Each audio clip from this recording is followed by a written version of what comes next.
Well, hello, welcome. It is really good to gather with you here today for this webinar session about composite activities. As we begin, I would like to share Council's land acknowledgement and invite each of you to take a moment to reflect on and consider the land from which you are joining us here today. The Canada Council for the Arts acknowledges that our offices, located in Ottawa, are on the unceded, unsurrendered territory of the Anishinaabe Algonquin Nation, whose presence here reaches back to time immemorial. The Council recognizes the Algonquins as the customary keepers and defenders of the Ottawa River watershed and its tributaries. We honor their long history of welcoming many nations to this beautiful territory and uphold and uplift the voice and values of our host nation. Further, the Council respects and affirms the inherent and treaty rights of all Indigenous peoples across this land. The Council has and will continue to honor the commitments to self-determination and sovereignty we have made to Indigenous nations and peoples. The Council acknowledges historical oppressions of land and cultures and the original peoples in what we now know as Canada, and fervently believes the arts contribute to the healing and decolonizing journey we all share. So this land acknowledgement was developed by members of the Algonquin community, and we thank them for their generosity and collaboration. So we are very pleased to be with you here today.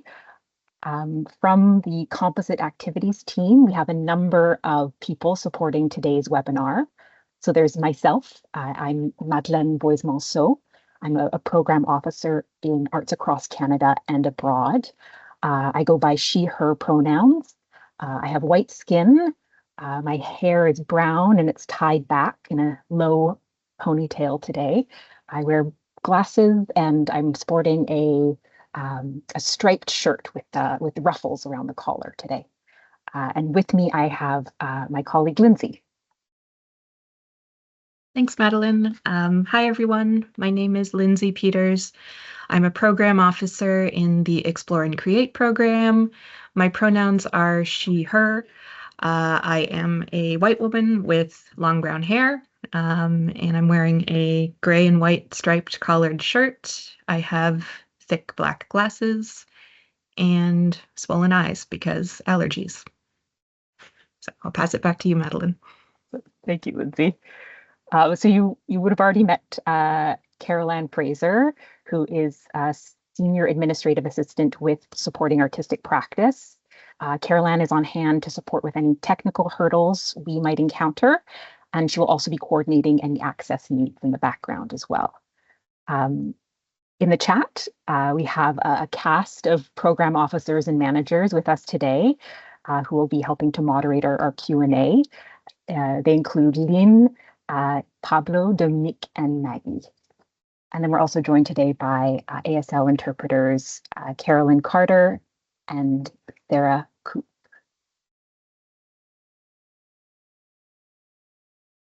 Our presentation today will start with an overview of the Composite Activities Grant. We'll then run through some examples of eligible and ineligible activities. We're going to look at the assessment criteria and how your application will be evaluated. And then we're also going to give you some helpful tips when submitting your application. So I will hand it over to Lindsay now to get us started. Thanks, Madeleine. So for context on what we're covering today, the Council has been offering composite grant components since 2017. Since then, we've listened to and collected feedback from peers, applicants, and staff, and have reviewed our programs and processes to find ways to better support the community. We've made changes to our programs to increase access, streamline processes, and make it easier for applicants to get the support they need. This includes combining some of our grant components that provide composite grants to provide more flexible and comprehensive funding, covering a wider range of activities and expenses within a single application. These changes are to ensure that our programs remain relevant and responsive. For context, this new funding opportunity supports a wide range of activities, including those previously funded through the composite streams that were part of Concept to Realization in the Explore and Create program, public outreach in Arts Across Canada, and sector innovation and development in supporting artistic practice. And so to give you an overview of composite activities, this funding opportunity will provide multi-year activity support for Canadian artists, arts and cultural workers, artistic groups and organizations to carry out multiple, large, or complex projects for a period of up to 3 years. This funding opportunity supports a wide range of activities that support the artistic creation process and the publication of books and magazines by Canadian writers, improve and innovate the Canadian arts sector through the support of art and artists, develop and improve public engagement with Canadian artworks and artists, and develop and support markets for Canadian arts domestically and abroad. And some very important details to keep in mind when deciding to apply to the Composite Activities Grant are how much you can request. You can request up to $100,000 per year over 3 years for a maximum total of $300,000. And keep in mind that in order to be eligible to apply, you must first have received either 2 project grants or 1 composite grant within the last 5 years under one profile. And there will be 1 deadline per calendar year, and you will be able to submit 1 application for that deadline. So, who can apply to composite activities? So, all profiles have access to this funding opportunity, with the exception of international profiles. You can apply if you have the correct amount of successful project or composite grants, which, as mentioned, is 2 project grants or 1 composite within the last 5 years. And only the following opportunities can count towards this requirement when reviewing your granting history for eligibility. And they are research and creation, concept to realization, artistic creation, short-term projects, long-term projects, literary publishing projects, sector innovation and development, public outreach, sector support, innovation and development, and representation and promotion. And a reminder that you cannot apply to this funding opportunity if you are a core grant recipient with Canada Council. And I'll pass it over to you, Madeline. Thank you, Lindsay. All right, so now we will cover what kind of activities you can apply for. So, composite grants provide support for multiple, large, or complex projects taking place over 1 to 3 years. So a project may extend beyond 3 years. However, a composite grant will only provide funding for up to 3 years. On the flip side, if your project runs less than 1 year, you will want to look at other council funding opportunities intended for single project activities. So your composite activities proposal can include multiple phases of a project. For example, let's say you're developing a large-scale production over 3 years. You can apply for all phases in one application. So that includes research and development, creation, production, presentation, in addition to any related public outreach or engagement activities. A proposal to composite could also include a combination of eligible activities. So instead of submitting a number of separate project applications across various funding opportunities, you can now combine a wide range of activities into one composite activities proposal. So what do we mean by a wide range of activities? So your project might span multiple disciplines, multiple phases, or it might include activities typically supported by other council grants. These are such as artistic creation, public outreach, or sector support, innovation, and development. So an example of this, so you're running a 2-year project focused on sustainability in the arts. Proposal to composite activities for such a project could include a sector-focused forum bringing together artists, cultural workers, environmental activists, and policymakers. It could also include a community-engaged arts initiative delivered in partnership with a local NGO. And to finish, it could include the creation, production, and presentation of an original song cycle on the topic. So all of these activities and more can now be included in one single project proposal. Projects no longer need to focus on just one thing. When it makes sense, you can mix and match various types of activities and respond to multiple objectives.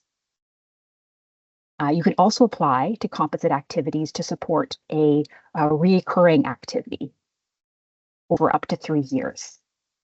So for example, this could include you applying for annual editions of the same type of activity.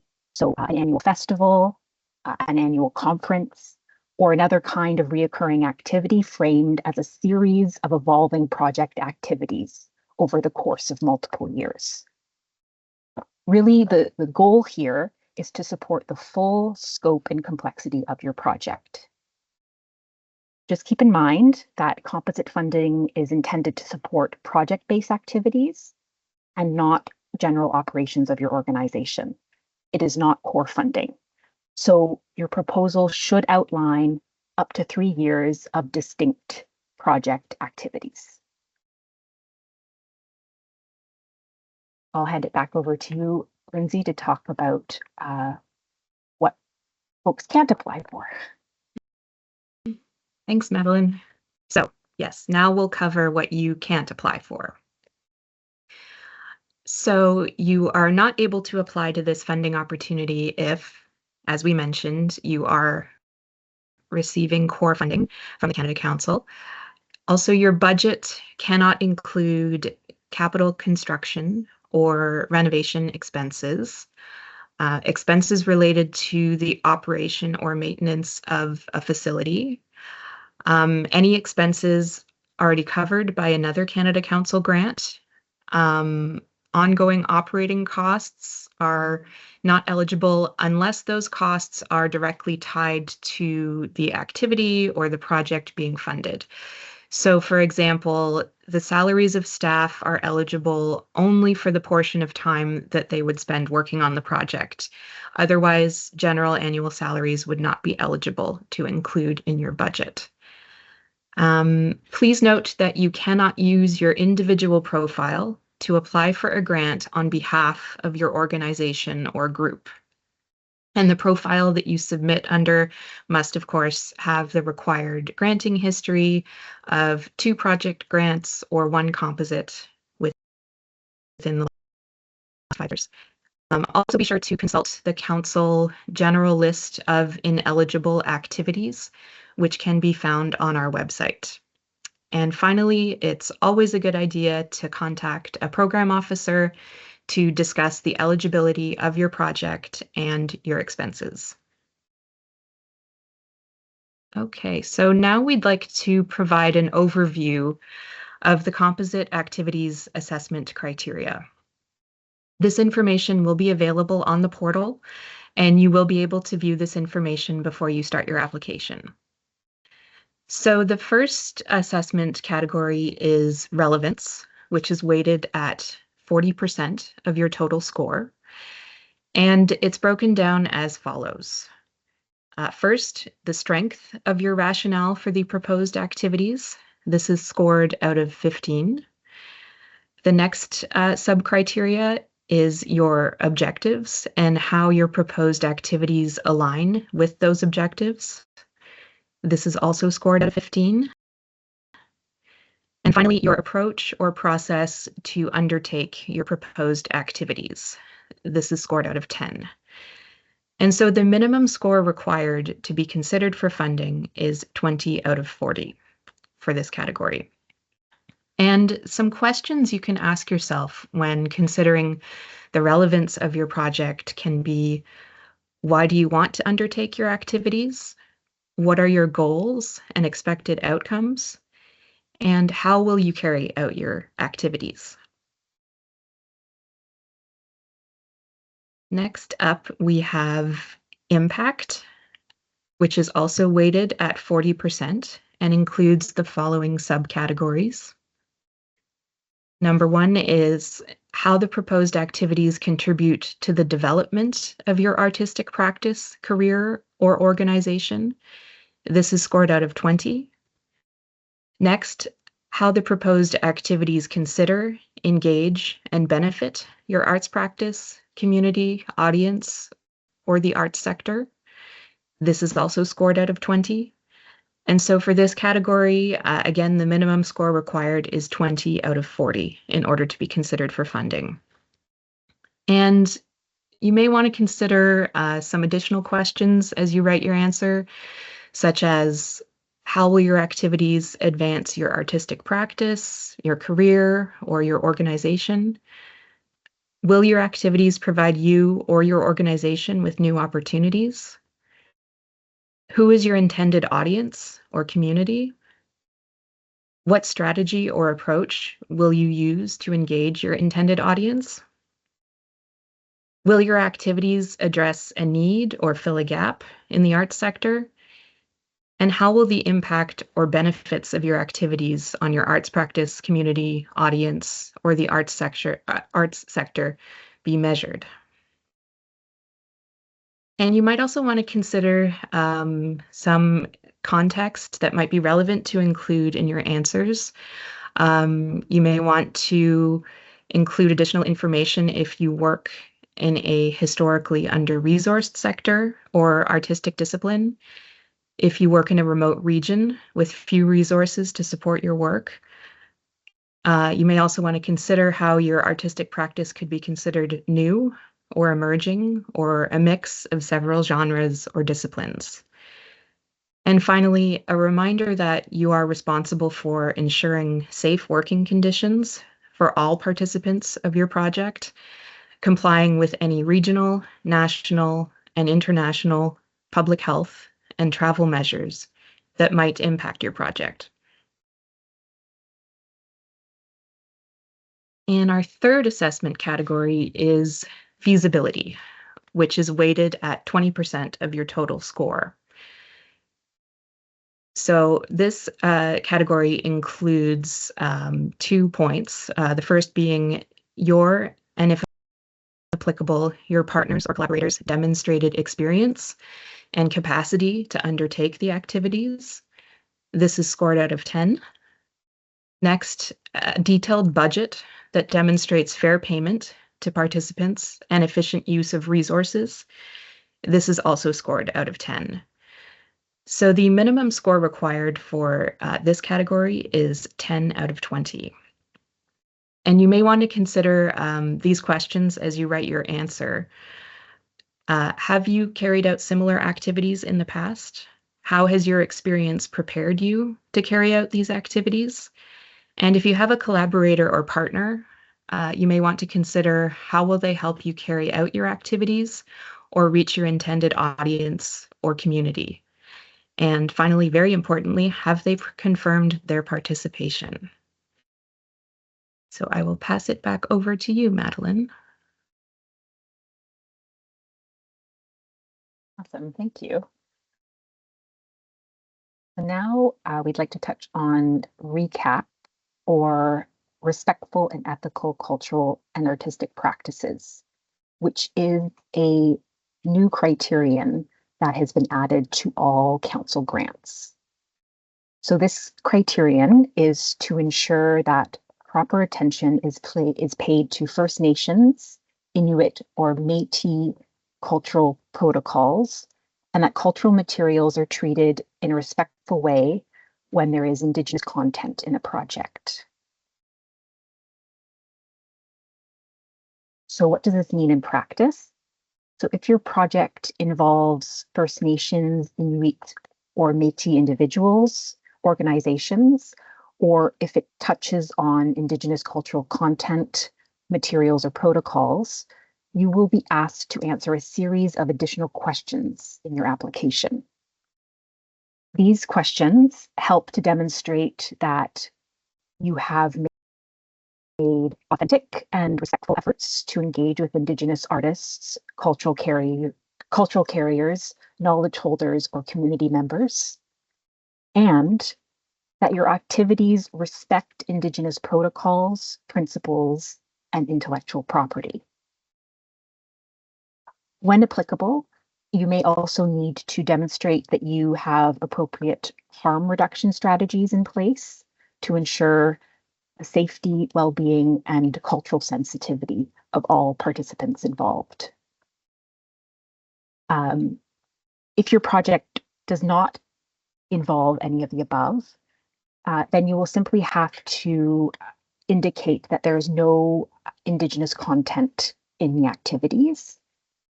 So again, recap applies to all council grants, and when applicable, your application must satisfy this criterion in order to receive funding.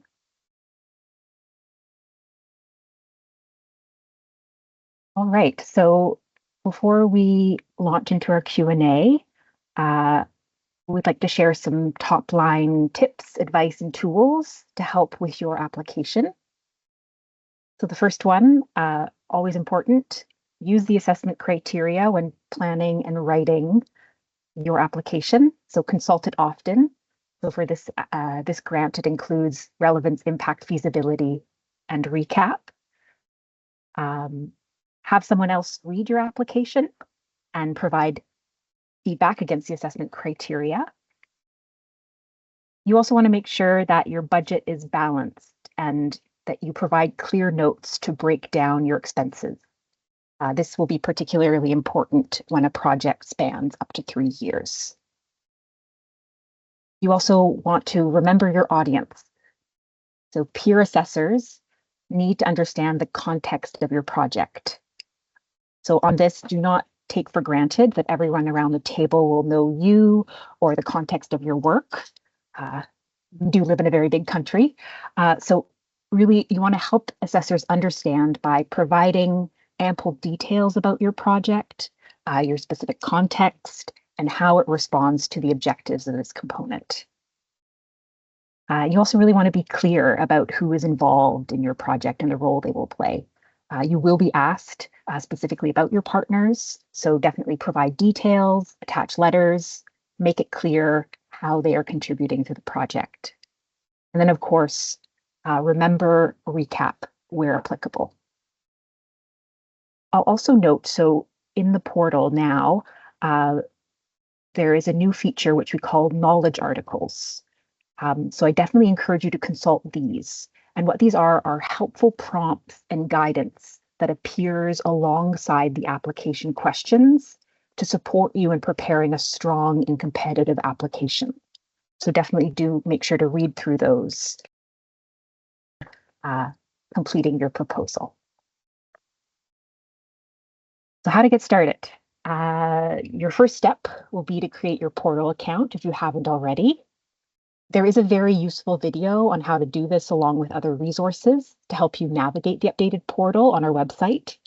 I believe Carol Ann will be dropping a link to this page in the chat very soon. And just to note, so applications for composite activities will open in the portal within the next few weeks. But in the meantime, you want to make sure that you meet the eligibility criteria by reviewing your grant history. So if ever you're unsure of whether you have the necessary grant history to be eligible to apply, do not hesitate to reach out. Yes, please do reach out, is what I mean to say. So please do not hesitate to reach out to us. There are a few ways of going about this. So the best way to get in touch with us is either via the help function in the portal. So what is included here is a screen grab from the portal's new landing page, and the yellow box is the help box here. So if you click there, you'll be able to message council directly, and you'll be put in touch with a member of our team. Or you can always send an email to supportingartisticpractice@canadacouncil.ca in order to be put in touch with an officer working on this grant component.